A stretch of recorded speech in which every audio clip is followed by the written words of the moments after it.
Good morning, Janice. Good morning, Anthony. Today we're going to list the top 5 reasons why heirs suddenly need to sell the probate real estate. So why do heirs suddenly need to sell the real estate? So what I mean by suddenly is that, some family member died like decades ago sometimes. Yes. And the family just like, oh, okay, they don't do the probate, they don't do anything official, and they just kind of informally hang on to and manage the property for all those years. And then it's almost like a switch. There's often a trigger or an event that makes them suddenly wake up and say, okay, we need to get all this order and sort things out. Yeah. Right. Right now, after 40 years. So, right. So, these are the top 5 reasons why that situation happens. Yeah. Yes. All right. So the first is a bad economy. Yeah. So I've been doing this long enough to have been through a couple of downturns and recessions. And when there's a recession, we get busier. We get a lot of calls. Yes. Yes. And I guess what it means is that when people feel like times are tough, they want like a large lump sum of cash. Correct. Not a theoretical portion of a family property. Yeah. Right. Right. Which isn't doing anything for you in that moment. Yeah. Right. Yeah. So, I mean, and it's actually a bit counterintuitive because usually when the recessions or the economy is not doing great, the real estate values are a bit on the downside.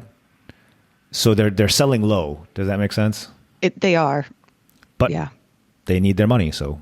Right. They're probably weighing it out like, it's going to be lower, but then I'll have actual cash. Yep, and exactly right. Yeah, it's kind of a tough decision at that point, but it happens. Yeah.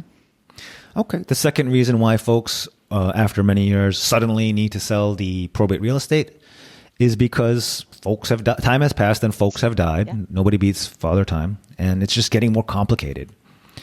So as more and more family members pass, the heirs begin to see like this is getting complicated. Maybe we should actually get things official. So let's say mom passed away, survived by 4 kids who all get along. Okay, so far so good. Sure. So the kids don't do probate. I mean, adult children is what I mean, of course. Right. Right.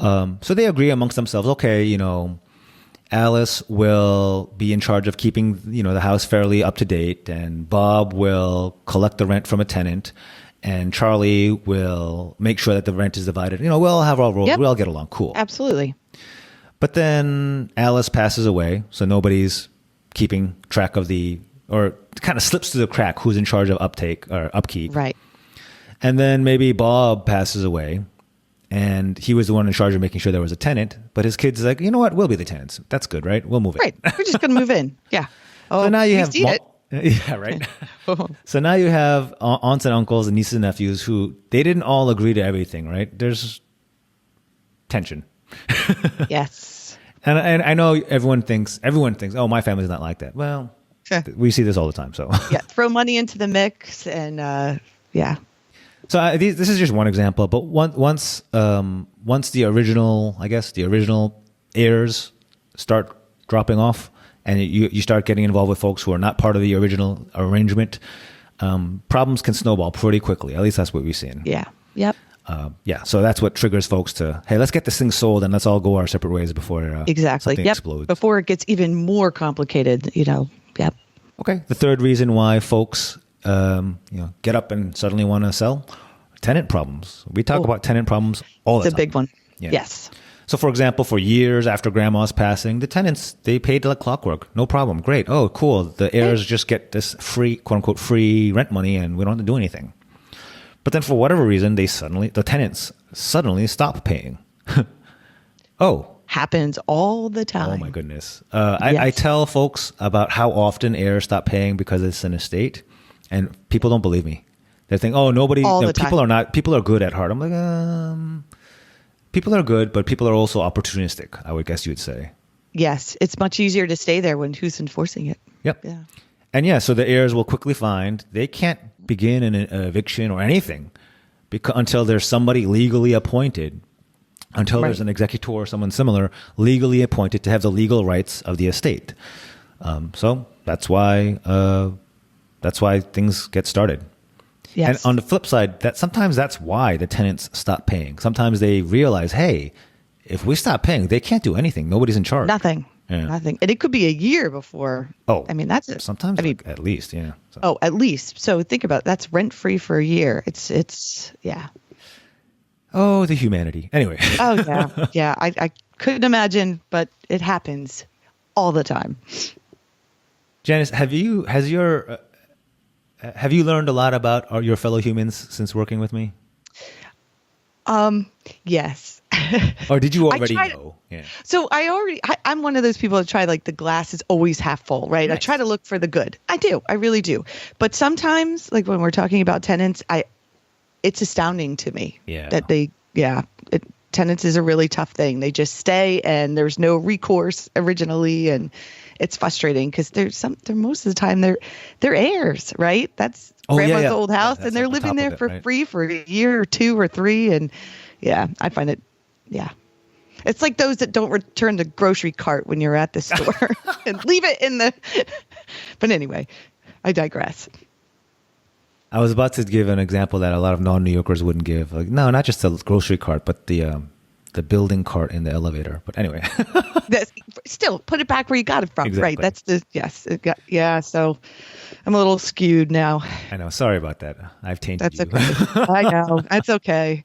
I don't know if it's you so much or these tenants that we keep having to deal with, but yeah. All right. So the fourth reason why heirs will suddenly step up and get things moving with probate and their probate real estate is because now for some reason creditors or other demands have come up and the property is no longer self-sustaining. So sometimes heirs just miss or ignore bills. We've seen situations where they forgot that there was a water bill. So they've paid everything else because they thought, they were trying to do the right thing. They paid the taxes and the mortgage, but they forgot there was a water bill. And lo and behold, 10 years later, there's like a $20,000 water bill. Yeah. Yes. And I was actually surprised to find out that I don't know, they don't cut off the water. They just let that bill keep going and going. Because I guess they know they'll get paid if the property ever tries to get sold, Right. But still, it's when you don't realize it and then you're hit with that. Yeah. You have no choice but to sell unless you have. Exactly. Sometimes if you have these big payments. I mean, the heirs, what is it, the stat, Janice? Most Americans don't have $1,000 in savings. Correct. Yeah. So how are you going to come up with $20,000 even if you have several heirs, right? Yeah. And no, I don't think any of them wants to put up to pay the water bill. Oh, I'm going to go with no. That'll be like pulling teeth. Yes. And then sometimes it's something different, like if it's a building in a co-op or an uptight condo even, that's been sort of looking the other way, that the unprobated property is not technically how you're supposed to do things. Maybe the board changes or the building management changes and they see it and hey, you guys need to probate that. They say, we're done. Go ahead and let's, Yeah. And lastly, maybe for many years, the rent was enough to cover whatever expenses were coming in, but you haven't raised the rent enough, or the expenses have maybe inflated more at a higher rate than the rent roll, and now suddenly it's a loss, or it's generating a loss every month. So you know what? This used to be like an easy couple $100 a month. Now we're all kicking in. No, thank you. Let's probate this thing. Exactly. Yep, we're all kicking in, or it's a lot of work. Yeah. Especially with a rental property. And speaking of work, that's our fifth and final reason why heirs suddenly get up and get that probate real estate going is because of property damage or disrepair. We see this all the time, whether it's what was it? Hurricane Sandy a few years ago led to a lot of unprobated real estates getting, initiated. Right. Or an old roof. Roofs last, 20 years average? Yeah. Yeah. So that 20 years comes up real quick, especially, my dad was a brand new roof when, Aunt Mabel passed away. Right. So, it's probably already in need of repair. And other things like mold, the types of problems that tend to emerge when it's not owner occupied and it's not like there's really nobody in charge, right? Right. When those kinds of things come up, as we just talked about, there can be a big, hefty bill to remediate or bring it up to rentable status, and nobody has the money. The heirs don't want to kick in, and there's no other funds, so maybe it's time to sell. Yeah. Exactly. Yep. So that's it. Those are our 5 reasons that we see just all the time for why heirs, after years or even decades of just hanging on to the property as a community, as a small family group, decide, you know what, now is the time to sell. So yes, that's what we got. Yep. Absolutely. And definitely check out Anthony's book, How Probate Works, available on Amazon. And this is another good one that maybe throw in there for professional executorship, because this is this is going to be a lot to deal with when you have to sell really quickly. Yeah, very good. Thanks everyone for listening. We hope these topics are helpful in your journey to figure out how to probate or executor something. Is that a verb? It is now. Yeah. Right. Okay. Thanks everyone for listening. Thanks, Janice, as always, and we will talk soon next time. Bye now. Talk soon.